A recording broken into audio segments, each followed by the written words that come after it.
Bismillahirrahmanirrahim. Alhamdulillah. Januro dia paima musannaf rahimahullah ta'ala anhu ya baratiya tarjuma lawma phit ba le no. Wal alamu wa daibe lagaw no. Alamu wa daibe ay ma si wallahi ta'ala. Allah shin me ma appa shi thamiya aya de alum ko alam lo khore. Taba ba wi no. Minal mawjudat mawjudat me se. Mawjudat adaibe ba le. Di ha januro sharh aqaid ya pathama tanghen nama phat bi twa bi.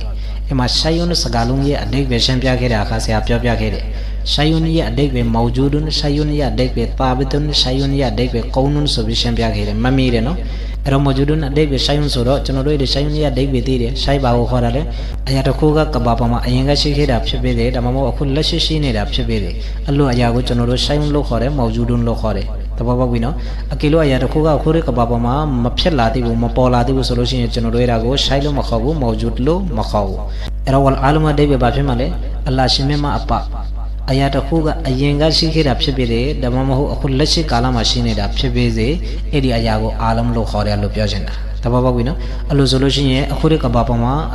မဖြစ်လာသေးတဲ့အရာတွေကိုမပေါ်လာသေးတဲ့အရာတွေကိုအာလမ်လို့မခေါ်ဘူးပေါ့နော်ဆရာအဲ့ဒါကိုအရင်ကလည်းရှင်းပြခဲ့တယ်ဥပမာဖြင့်လူတယောက်ကအခုဒီအိမ်ထောင်မကြသေးဘူးနောက်ပိုင်းအိမ်ထောင်ကြမယ်အဲ့တော့သူ့ရဲ့ကလေးတွေပါတယ်မွေးလာမှာပေါ့နော်အဲ့ဒီကလေးတွေကအခုဒီကဘာပေါ်မှာမပေါ်လာသေးတော့ကြောင့်ကျွန်တော်တို့သူ့ကိုဆိုင်လို့မခေါ်ဘူးအာလမ်လို့လည်းမခေါ်ဘူးလို့ပြောချင်တာတဘောပေါက်ပြီနော်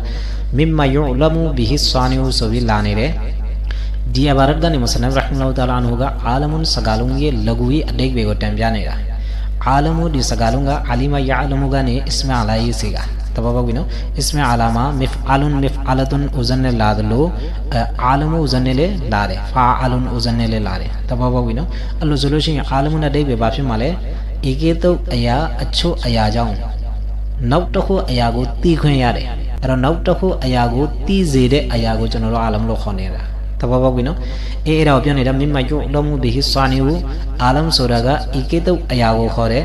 အချို့အရာကြောင့်အကျဉ်အရာကြောင့်ကျွန်တော်တို့ဖန်ဆင်းရှင်ကိုတီးနိုင်တယ်အလ္လာရှင်မြတ်ကိုတီးနိုင်တယ်အဲ့လိုအရာတိုင်းကိုအာလမ်လို့ခေါ်တယ်လို့ပြောချင်တာတဘောပေါက်ပြီလားပြီးတော့ယကာလူအာလမုလ်အဂျဆာမီဝအာလမုလ်အာရာဒီဝအာလမုလ်နဘာတာတီဝအာလမုလ်ဟိုင်ဝါနီအီလာဂိုင်ရီဒါလစ်ဒီဘာရတ်ကနေမုဆနဖ်ရဟ်မလာတာလာအန်ဟူကအာလမုလ်စကားလုံးရဲ့အသုံးအနှုန်းကိုတန်ပြနေတာအခုနပဲကျွန်တော်တို့ဖတ်ခဲ့တာအာလမုလ်နဲ့အဓိပ္ပာယ်ပါလေဤကေတုတ်အရာအကျင့်အရာကအလ္လာရှင်မြတ်ရှိနေတယ်ဖန်ဆင်းရှင်ရှိနေတာကိုတန်ပြတယ်ပြောပြတယ်တန်ပြတယ်အဲ့လိုအရာတိုင်းကိုကျွန်တော်တို့ဘာခေါ်လဲအာလမ်လို့ခေါ်တယ်အဲ့လိုဆိုလို့ရှိရင်ကဘာပေါ်မှာရှိသမျှအရာတေးသေးလေးအရာဖြစ်ပြီးတယ်အဲ့ဒီအရာလေးအလ္လာဟ်ဆုဘဟာနဟူဝါတာလာရှိနေတယ်ဖန်ဆင်းရှင်ရှိနေတယ်ဆိုတာကိုပြသပေးတယ်တန်ပြတယ်ဥပမာဖြင့်ကျွန်တော်တို့ပယောစိတ်တကောင်ယူလိုက်တယ်အဲ့ဒီပယောစိတ်ကိုကျွန်တော်တို့သေချာလေးစဉ်းစားကြည့်မယ်ဆိုလို့ရှိရင်အော်ဒီအကောင်ကိုလည်းအလ္လာဟ်ဆုဘဟာနဟူဝါတာလာဖန်ဆင်းခဲ့တာဆိုတာကျွန်တော်တို့နားလည်နိုင်တယ်အဲ့ဒါကြောင့်ဒီပယောစိတ်လေးဘာဖြစ်သွားပြီလဲအာလမ်ဖြစ်သွားပြီတဘောပေါက်ပြီနော်အဲ့လိုဆိုလို့ရှိရင်ကျွန်တော်တို့ကဘာပေါ်မှာရှိသမျှအရာအားလုံးကိုအာလမ်စကားလုံးကိုနာမည်တပ်ပြီးတော့ခေါ်လို့ရတယ်ဥပမာဖြင့်အာလမ်ဇိုင်ဒင်ဇိုင်တီအာလမ်အာလမ်ဆယာရတင်ကာယီအာလမ်အဲ့လိုမျိုးကျွန်တော်တို့ဟိုကလည်းသုံးလို့ရတာပေါ့နော်တဘောပေါက်နေတယ်နော်ဘာလို့လဲဆိုတော့အရာတိုင်းကအာလမ်ဖြစ်တယ်ဆိုတော့အဲ့ဒီအရာပစ္စည်းလေးတိုင်းကိုလည်းကျွန်တော်တို့အာလမ်ခေါ်လို့ရတယ်သို့သော်မုဆနဖ်ရဟ်မလာတာလာအန်ဟူပြောချင်တာကအဲ့လိုမဟုတ်ဘူးသူ့ရဲ့အဓိပ္ပာယ်ကအဲ့လိုအရာတိုင်းဖြစ်ပေမဲ့လေသူ့ရဲ့အသုံးအနှုန်းကကြတော့အလိုမူရှခတ်မူတအယန်အရာတွေအတွက်မသုံးဘူးသူ့ကိုဂျင်းစ်အတွက်သုံးဖြစ်တယ်လို့ပြောချင်တာအမျိုးအစားတစ်ခုလုံးအတွက်သုံးဖြစ်တယ်လို့ပြောချင်တာဥပမာဖြင့်အာလမုလ်အင်ဆန်လူသားတွေနဲ့တွေ့ပြီးလူသားကဘာပေါ်မှာရှိသမျှအားလုံးကိုပေါင်းစပ်ပြီးတော့ဒီအာလမုလ်စကားလုံးကိုတွေ့သုံးတာတည်တဲ့မိသားစုတစုနဲ့လူတစ်ယောက်နဲ့တွေ့ပြီးဒီစကားလုံးကိုမသုံးဘူးအတိတ်ပဲတော့တစ်ယောက်တည်းတစ်ခုတည်းကိုလည်းပြသတယ်ဒါပေမဲ့အသုံးအနှုန်းကလုံးမလာဘူးလို့ပြောချင်တာတဘောပေါက်ပြီနော်အဲ့ဒါကိုပြောနေတာ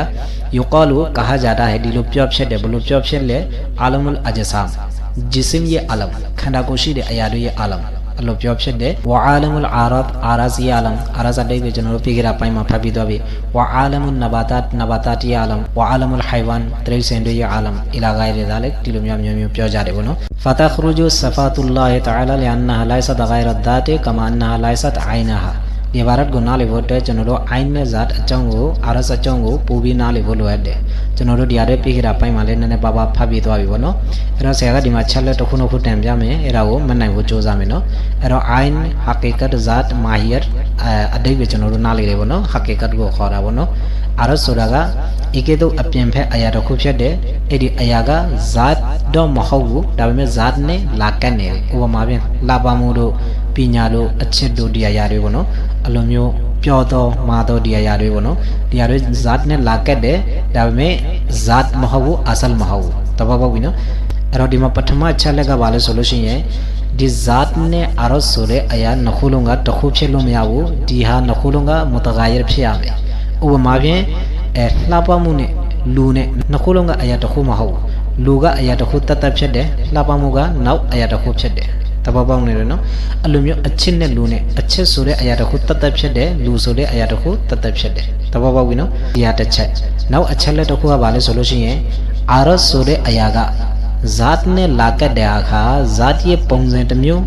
အဲ့ဒီအရဆိုတဲ့အရာကဇတ်ကနေထွက်သွားတဲ့အခါဇတ်ရဲ့ပုံစံနောက်တစ်မျိုးဖြစ်သွားတယ်ဥပမာဖြင့်လှပမှုဆိုတဲ့အရာကကျွန်တော်တို့နဲ့လာကတ်နေတဲ့အခါကျွန်တော်တို့လှပချောမောနေရောတဘောပေါက်ပြီနော်အဲ့ဒီလှပမှုကကျွန်တော်တို့စီကနေထွက်သွားတဲ့အခါ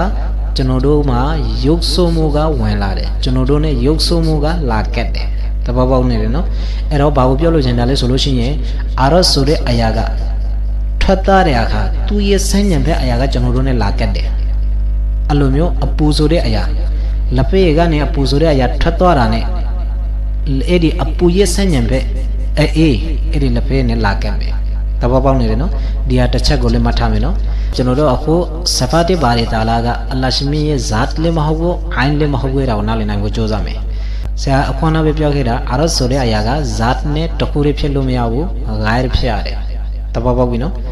အဲ့တော့အလ္လာဟ်ဆုဘဟာနဟူဝါတာလာရဲ့ဆဖတ်တွေကအလိုမဟုတ်အလ္လာဟ်ဆုဘဟာနဟူဝါတာလာရဲ့ဆဖတ်တွေကအလ္လာဟ်ဆုဘဟာနဟူဝါတာလာရဲ့ဘာလဲဂိုင်းမဖြစ်ဘူးတဘောပေါက်နေတယ်နော်ဂိုင်းမဖြစ်ဘူးဆိုတာဘာကိုပြောလို့ရှင်တာလဲကျွန်တော်တို့ရဲ့ဆဖတ်တွေကကျွန်တော်တို့စီကနေထွက်သွားလို့ရတယ်ကျွန်တော်တို့နဲ့အရာတစ်ခုတည်းမဟုတ်ဘူးနှစ်ခုဖြစ်တယ်ဥပမာဖြင့်ကျွန်တော်တို့ရဲ့လှပမှုဒီဟာအရာတစ်ခုတတ်တတ်ဖြစ်တယ်ကျွန်တော်တို့ခန္ဓာကိုယ်ကနောက်တစ်ခုအရာတတ်တတ်ဖြစ်တယ်သို့တော့အလ္လာဟ်ဆုဘဟာနဟူဝါတာလာရဲ့ဆဖတ်တွေကအလိုမဟုတ်ဘူးလို့ပြောရှင်တာအလိုမဟုတ်ရင်ဘလို့လဲဘလို့လေအဲ့ဒါကျွန်တော်တို့အုံနောက်နဲ့ဆန်းစားလို့ရတယ်အလောဆန်းကိုကျွန်တော်တို့မရောက်သေးဘူးတဘောပေါက်နေတယ်နော်အလ္လာဟ်ဆုဘဟာနဟူဝါတာလာရဲ့ဆဖတ်ကဘလို့ရှိရမလဲအလောအလ္လာဟ်ဆုဘဟာနဟူဝါတာလာနဲ့ရှိနေတယ်ဒီလောက်ပဲယုံကြည်ရမယ်အဲ့ဒီအလ္လာဟ်ဆုဘဟာနဟူဝါတာလာရဲ့ဆဖတ်တွေကိုကျွန်တော်တို့ရဲ့ဆဖတ်ကိုကြည့်ပြီးကျွန်တော်တို့ကယာစ်လုပ်လို့မရဘူးလောလောဆယ်ဒီလောက်ပဲမှတ်ထားမယ်အလ္လာဟ်ဆုဘဟာနဟူဝါတာလာရဲ့ဆဖတ်တွေကဂိုင်းရဇတ်မဟုတ်ဘူးဂိုင်းရဇတ်မဟုတ်ဘူးဆိုတာကကျွန်တော်တို့ရဲ့ဆဖတ်လိုမျိုးအပြင်ကနေလာကပ်ပြီးကတ်နေတယ်နေနေတယ်အလိုမျိုးဆဖတ်မဟုတ်ဘူးလို့ပြောနေတာအဲ့ဒါကိုကျွန်တော်တို့ဘယ်လိုသိလဲအဲ့ဒါကိုကျွန်တော်တို့အထောက်အထားနဲ့သိတယ်ဘာဖြစ်လို့ဆိုတော့ကျွန်တော်တို့အကေလို့ဆဖတ်ဘာရီတာလာကိုအလ္လာဟ်ရှင်ရဲ့ဂိုင်းလို့တတ်မဲ့မယ်ဆိုလို့ရှိရင်အဲ့ဒီချင်းကြီးပြဿနာတက်လာမယ်ဘလို့ပြဿနာတက်လာမှလဲအခုနပဲဆရာဥပမာနဲ့ပြောပြခဲ့တာလာပမှုဆိုတဲ့အရာကကျွန်တော်တို့စီကနေထွက်သွားရင်ကျွန်တော်တို့မှာဘာလာကက်လဲရုပ်ဆိုးမှုကလာကက်တယ်အလိုမျိုးပညာဆိုတဲ့စိဖတ်ကကျွန်တော်တို့နဲ့လာကက်တာကကျွန်တော်တို့ပညာတက်ဖြစ်နေတယ်အဲ့ဒီပညာဆိုတဲ့အရာကကျွန်တော်တို့စီကနေထွက်သွားတာနဲ့ကျွန်တော်တို့ကပညာရဲ့ဆန့်ကျင်ဘက်ရိုင်းဆိုင်မှုကလာကက်မှာအဲ့ဒါကြောင့်ကျွန်တော်တို့ရိုင်းဆိုင်သွားမှာတဘောပေါက်ပြီနော်အကေလို့ကျွန်တော်တို့ဆဖတ်ဘာရီတာလာကိုအလိုမျိုးဂိုင်းရဇတ်လို့တတ်မဲ့မယ်ဆိုလို့ရှိရင်အလ္လာဟ်ရှင်ရဲ့ဆဖတ်လေနာဥဒူဘီလာလိုမျိုးအပြန်ထွက်သွားနိုင်တယ်အဲ့တော့အပြန်ထွက်သွားတာနဲ့သူ့ရဲ့ဆန့်ကျင်ဘက်အလ္လာဟ်စီမှာလာကက်မှာပဲတဘောပေါက်နေတယ်နော်အဲ့ဒီပြဿနာတက်မှာဥပမာအနေနဲ့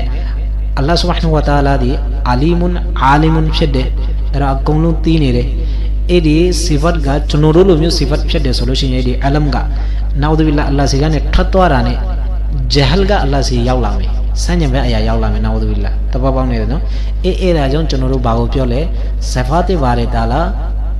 ာအလ္လာဟ်ရှင်ရဲ့ဂိုင်းရဇတ်လေမဟုတ်အဲ့လိုဆိုရင်ဂိုင်းရဇတ်မဟုတ်ဘူးဆိုလို့ရှိရင်အိုင်းဖြစ်တာလားအိုင်းဖြစ်တာလို့လည်းကျွန်တော်တို့ပြောလို့မရဘူးဘာဖြစ်လို့ဆိုတော့ဆဖတ်နဲ့အိုင်းနှစ်ခုလုံးကအရာတစ်ခုတည်းဖြစ်တယ်ဆိုလို့ရှိရင်ကျွန်တော်တို့အဲ့ဒါကိုနှစ်ခုနာမည်တက်လို့မရဘူးနာမည်တစ်ခုပဲပြောရမယ်သို့တော့ကျွန်တော်တို့ဘာပြောလဲအလ္လာဟ်ဆုဘဟာနဟူဝါတာလာရဲ့ဆဖတ်တဲ့နာမတော်69ခုရှိတယ်အဲ့တော့အဲ့ဒီနာမတော်တွေကဘာလဲဆဖတ်တဲ့နာမပဲအဲ့တော့ဆဖတ်တဲ့နာမဆိုတော့ဒီဟာအိုင်းလည်းမဟုတ်တဘောပေါက်ပြီနော်အဲ့တော့အိုင်းလည်းမဟုတ်ဘူးဇတ်လည်းမဟုတ်ဘူးဘာလဲကျွန်တော်တို့သိစရာမလိုဘူးကျွန်တော်တို့ဒီလောက်သိတယ်ဇတ်လည်းမဖြစ်နိုင်ဘူးအိုင်းလည်းမဖြစ်နိုင်ဘူးဒီလောက်တော့ကျွန်တော်တို့အထောက်ထားနေသေးတယ်အဲ့ဒါကိုပြောနေတာဖတာခရူဂျူဆဖတ်တူလာဟီတာအာလာအလ္လာဟ်ရှင်ရဲ့ဆဖတ်တွေကအာလမ်ရဲ့အတိတ်တွေကနေထွက်သွားတယ်အာလမ်ထဲမှာမပါဘူးလို့ပြောရှင်တာလဲအန်နာဟာဘာလို့လဲဆိုတော့အဲ့ဒီဆဖတ်ဘာရီတာလာတွေကလိုက်ဆတ်ဂိုင်ရတ်တာတေအလ္လာဟ်ရှင်ရဲ့ဂိုင်ရဇတ်လည်းမဖြစ်တယ်လို့ကမာအန်နာဟာလိုက်ဆတ်အိုင်နာဟာ အိုင်းလေးမဖြတ်ဘူးတဘောပေါက်ပြီနော်အင်ရှာလာကျွန်တော်တို့နောက်တစ်ခုရကောက်တင်းမှာဆက်ပေးဖတ်ကြမှာပေါ့နော်